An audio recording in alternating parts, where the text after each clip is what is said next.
Marami kasi nagtatanong kung paano kami na-invite sa Cherry Car Club event. Siguro, isang factor na rin kung bakit kami na-invite doon dahil sa paggamit namin ng app na to. Download nyo na lang guys para if ever na may susunod pang event, malay nyo, diba? Isa na tayo ulit sa makakapunta sa mga event nila. To learn more about that app, you can visit their social medias. Okay? Anyway guys, ito parang t-shirt na to. Ito yung bigay nila doon sa event.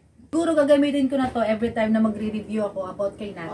Hopefully guys, sa mga susunod na event ng Cherry, ma-meet ko pa yung mga ibang Cherry car owners. Siyempre, sana mabigyan tayo ng pagkakataon na ma-review yung Cherry Tiggo 5X Pro. Nakita ko kasi siya sa event. Ang ganda niya guys. So, gustong-gusto ko talaga siyang i-review. Gusto ko kasing i-pair yung Tiggo 5X80, Tiggo 5X Pro. Sana mabigyan tayo ng chance na ma-review yung 5X Pro. Alam ko guys na kayo din gusto nyong i-compare yung 5X Pro, 5X80, diba guys? Baka naman, Cherry Philippines.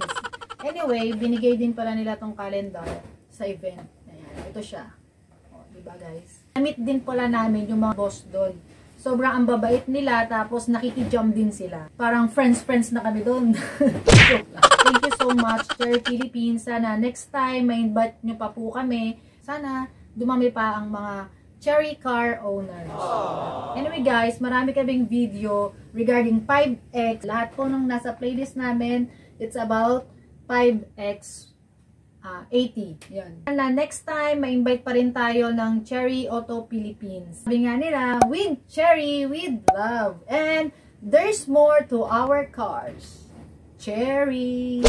Keep safe and keep distance guys. Bye!